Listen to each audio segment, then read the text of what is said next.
day one of NFL free agency came at us, and it came at us pretty fast. News coming out everywhere. Usually you'll get a day or two or even 3 days where these signings get kind of spread out. But I guess this year around is a little bit differently. Everybody kind of signed pretty quickly, and we got a lot of breaking news today. So why not start off with the biggest news? Of course, the biggest signing, the biggest news of the day was quarterback Kirk Cousins going to the Atlanta Falcons. Now, I didn't see this coming. I know there was rumors that he might leave Minnesota, but honestly, I thought he was going to stay with the Vikings. I thought he was a good fit there. He seemed to like the city. He seemed to like the town. His wife seemed to enjoy it as well. I really didn't see why he would leave. I do kind of understand maybe the Minnesota's kind of going in a different direction. Team's not as good as it was a few years ago. Yes, they still are probably going to re-sign Justin Jefferson. You still got Jordan Addison. But this team is probably, heading in a different direction. They're kind of going with a more youth movement. So I can understand why Kirk Cousins would want to leave and maybe, for his last contract and for his last time around to go for a Super Bowl, why not go to a team that's maybe going to be more ready to win? And he goes to an Atlanta Falcons team that already has, Bijan Robinson, Tyler Algier at running back. They got a great offensive line, pretty underrated, I may add. You got Kyle Pitts. You got Drake London as pass catchers. They're probably going to draft another offensive player, if not a good edge rusher, because their defense does struggle a little bit. And with Kirk Cousins, you're probably going to want to focus the draft more on defense, because with Kirk Cousins, their offense is going to be pretty much set. But I think Atlanta, in the NFC South, the weakest division in the NFL, I think Kirk Cousins is going to compete. They'll probably win that division. And who knows how far Kirk Cousins could take him in the playoffs. But I definitely see him take him to the playoffs, and we'll see how far he could take him at that point. We also got another quarterback signing. We got Russell Wilson going to the Pittsburgh Steelers. Now, this came at us, I think it was late last night. So, I'm going to add it on to today. But Russell Wilson going to the Pittsburgh Steelers after being cut from the Denver Broncos. Obviously, he was going to choose, he had a couple other options. I think maybe there was rumors, maybe the Giants also may have been interested. But he ultimately decided to go to Pittsburgh.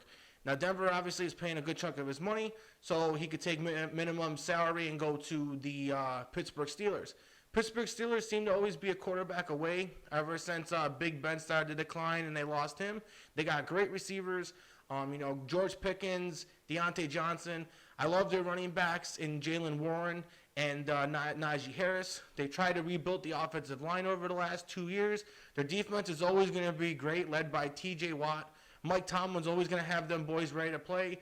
It's just unfortunately last year between Kenny Pickett and the other quarterbacks like Mason Rudolph, who I thought played okay at the end of the year, kind of held the team back.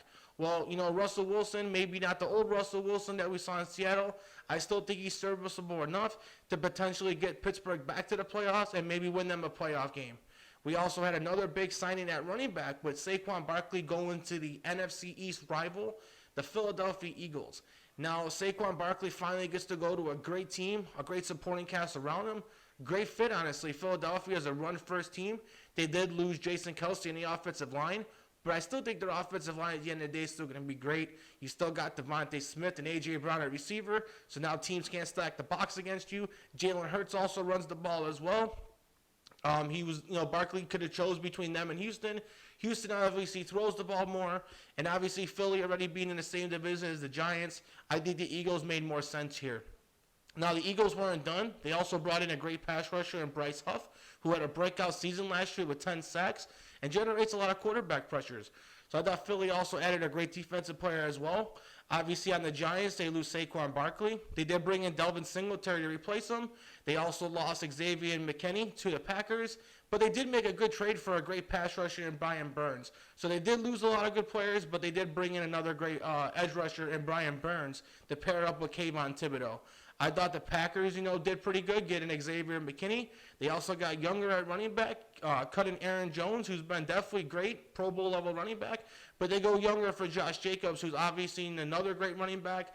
Both of them probably around the same level, but given the age and where we're at right now, Josh Jacobs is probably an upgrade, and he's obviously, a few years younger. Austin Eckler leaving the Chargers to go to the Washington Commanders. He's going to pair up with Brian Robinson and make a great duo. Obviously, he replaces Antonio Gibson, who went to the New England Patriots. The Raiders got Christian Wilkins, gave him a decent amount of money, But it makes a lot of sense because now Max Crosby doesn't have to worry about getting double teamed because you're going to have to worry about the pressure coming up the middle. And with Antonio Pierce, the defensive first head coach, I think this is a great move for the Raiders getting him. They also got Gardner Minshew at quarterback, who did pretty good for the Indianapolis Colts last year, almost leading them to the playoffs and the postseason. I think he'll be a good bridge quarterback if they draft a quarterback this year or the year after. Cincinnati, obviously, decided to cut ties with Joe Mixon. We thought this may have been a possibility last year, but this ended up being the year that they did it. So they cut Joe Mixon, and they brought in Zach Moss, who played pretty good for Indy. So Zach Moss will come in to replace him. They also got Geno Stone at safety, who will replace, they obviously lost both their safeties a year ago in free agency. So now they get one of those guys replaced this year in a great guy who broke out last year in Geno Stone. Now, obviously, the Buffalo Bills, they were able to re-sign A.J. Espinosa, but they did lose Gabe Davis to Jacksonville, and they did lose Leonard Floyd to the San Francisco 49ers. The Detroit Lions took care of their biggest need in corner, trading for Carlton Davis. They gave up a third-round pick and got back 2 sixes. Now, Carlton Davis, he's not a top 10 corner in the NFL by no means, but I think he's a good, decent cornerback one, and he's definitely an upgrade over what the Lions had last year on the football field. Carolina Panthers finally got Bryce Young some help. They got him some good protection with the signing of Robert Hunt, who was a Pro Bowl level offensive lineman last year. The Vikings got some pass rushing help, bringing in Jonathan Greenyard from Houston, who was one of the best guys last year in generating pressures on opposing quarterbacks, and also Andrew Van Ginkel, who broke up with Miami last year. Now, he's not a household name, but he was one of the top-graded edge rushers according to Pro Football Focus, and I think he's definitely a good player that needs to be mentioned. Some other signings, we had a lot of linebackers that got signed today. We had Jordan Brooks, who went to Miami from Seattle. We had Azeez Al-Shaair from Tennessee going to Houston, staying in the same division. He had a great year. He started off great with the 49ers and did even better last year. We got Frankie Louvet going from the Panthers to the Commanders. I think that's a good move for him. I think they really, the Commanders needed an inside linebacker, so that's great for them. You got Blake Cashman, who broke out last year for the Houston Texans. He's on his way to Minnesota, so I think that's a good place for him. Some other good notable signings as well. We got Awuzie, the cornerback, going to Tennessee. He's probably going to go there to try to be their number one corner. We got Justin Jones, a great defensive tackle, going to Arizona. We had Danico Autry, pass rusher, going to Houston to replace Jonathan Greenyard. And then we got Darnell Savage, safety, going to Jacksonville to replace Rayshawn Jenkins, who they recently cut. And also notably, we had Tony Pollard, a running back, who has been a Pro Bowler, but last year may not have been as good as he used to be and may not be in his prime anymore. He is going to Tennessee to pair with Tajay Spears. So we had a lot of great signings today, and I can't wait to see what the rest of free agency brings.